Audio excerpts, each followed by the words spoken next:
Islam Makhachev, the lightweight champion of the world, had an aura of invincibility around him until he fought Alexander Volkanovski. Going into that fight with Charles Oliveira, he had, what was it, a 22-1 record with one, a fluke loss, just a crazy knockout punch that just landed on him. But that was when his striking was complete dog shit. So it kind of made sense why that would happen.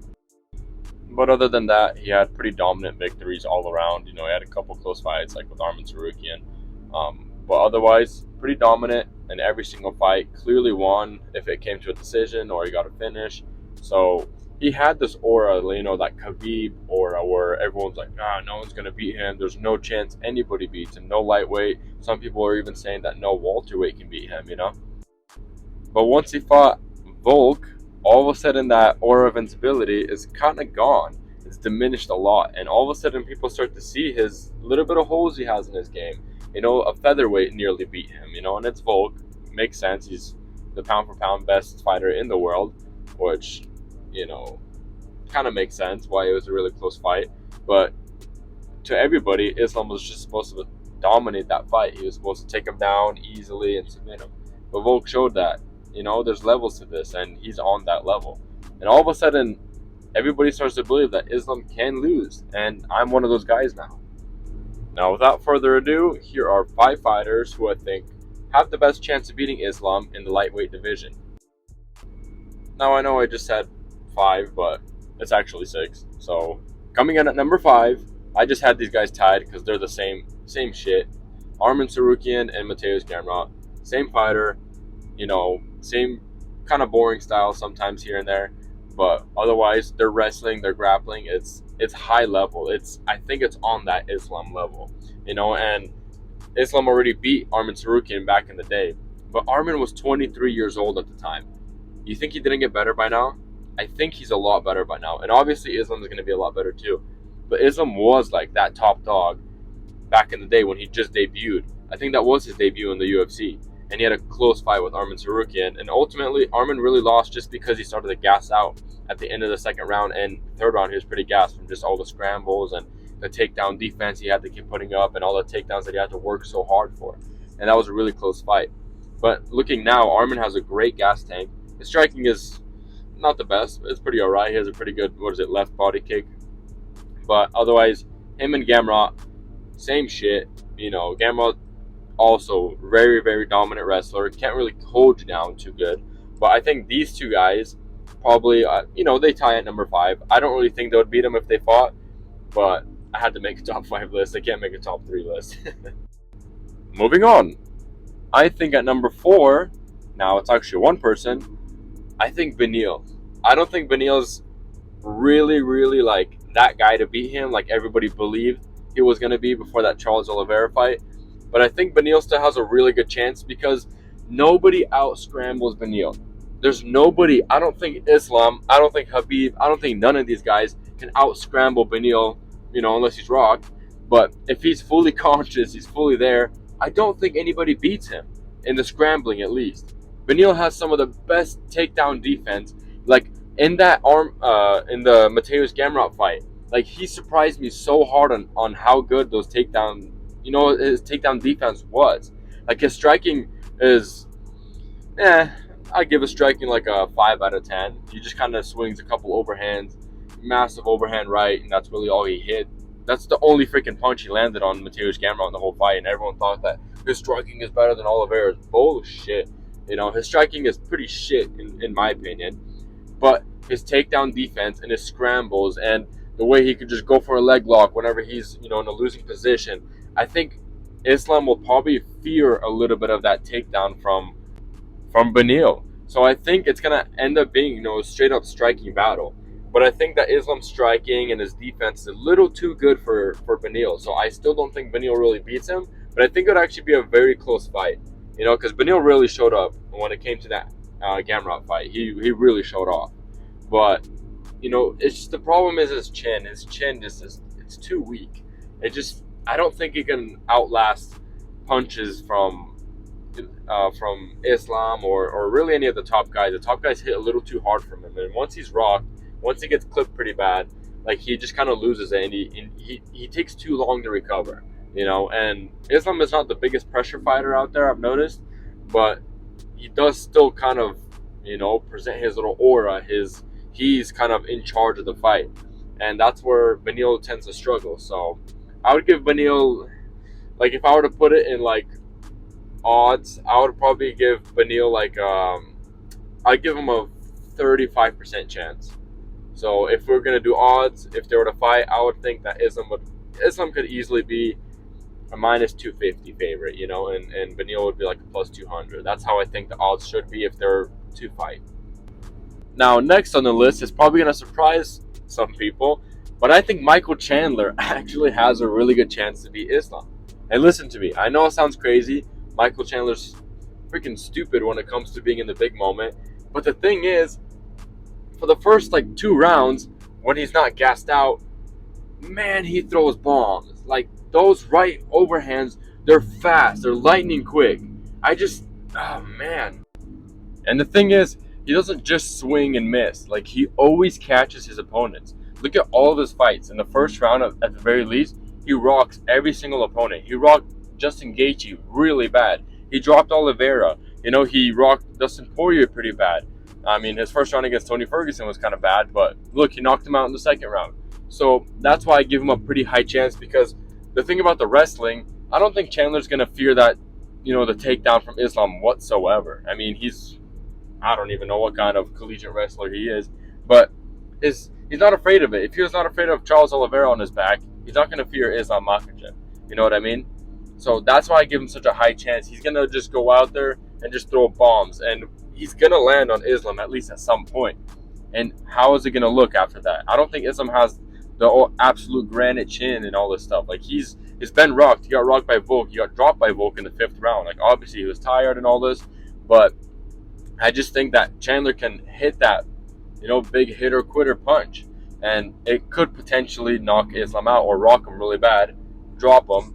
And what happens when Chandler's on top of you and you're rocked? It might be like a Dan Hooker looking situation. So that's why I give him such a high chance over like someone like Beneil, who has pretty decent hands, but they're not, he's not hitting as hard as Michael Chandler. Moving on. At number 2, I have Alexander Volkanovski.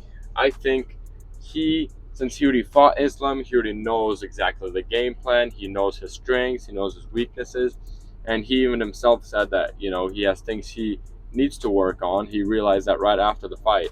So I think Volk, the fact that he's been in the cage with him just gives him that, that feeling. Like, he understands exactly how Islam is. He understands the game plan, and he can watch back the tape and see what he did wrong, see what he did right, and learn to capitalize on things that he did right and fix the things that he did wrong. And it's Volk, it's like you can never count him out no matter what.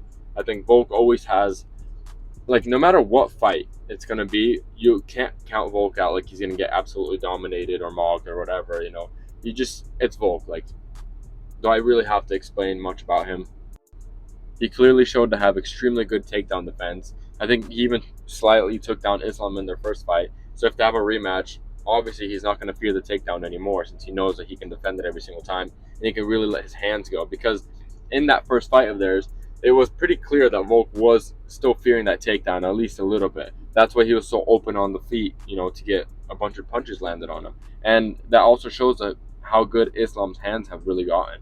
And, like, we never really got to see it because he's just been taking people down and dominating them on the ground, when slowly but surely, his hands have been getting better and better over time. So that's why I think Volk has such a good chance.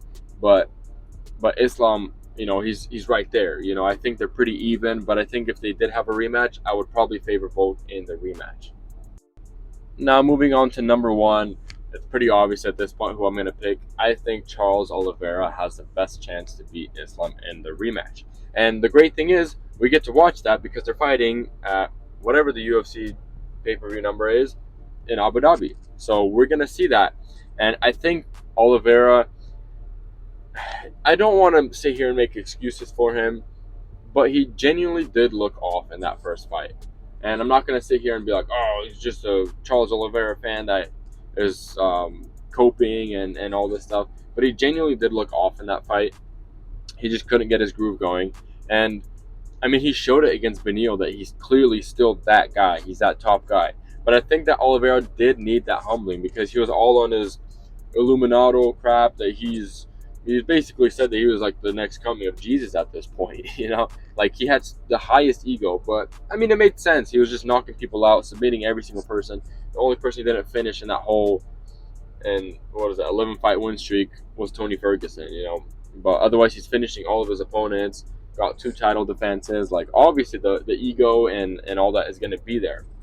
And now that he lost, I think that it kind of gave him that chance to humble himself and to realize, okay, like I'm not all that. I still need to keep getting better and better and better, and I need to become more defensively sound on the feet, because that's where it all started, was him getting rocked on the feet, and then he got submitted right after. So I think that in the Benil fight, he really showed to have a lot better of head movement. He finally started to move his head a little bit, So I think that he could probably replicate that against Islam, which I'm not sure yet. I'm not sure who I'm going to pick to win that fight, but it's kind of another 50-50 toss-up because Oliveira is always dangerous. That's the thing. Like, it doesn't matter if he's rocked or not. He's always dangerous. On the feet, he's dangerous. On the ground, he's dangerous. That's why I pick him as a number one person that I would give the chance to beat Islam, because he's always dangerous. Like, you can slip up for 1 second, and all of a sudden there's a left hook or a right hook or a straight right hand that's putting you on your ass, like he did to Justin Gaethje. So that's why I give him the best chance. He's been the champion. He's been the reigning champion. He's probably hungrier than ever at this point. Like, that's his life. His life is fighting. He doesn't really have a family anymore since his wife divorced him and shit. But I just have to give him the edge out of everybody. He's just the most dangerous. His striking is so good. He has so much power. His takedown defense is not the best, but that's the thing, is he's not afraid to get taken down because he just goes right to work on the ground. He has his submission offense is just, it's on another level.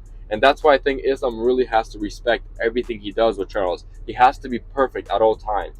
If he fights Benil, he doesn't have to be perfect because he can recover. If he fights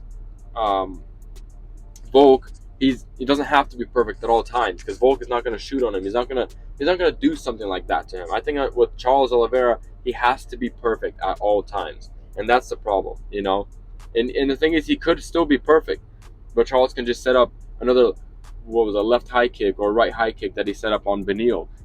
And that's why I give him such a high edge. I just think Oliveira he's still that guy.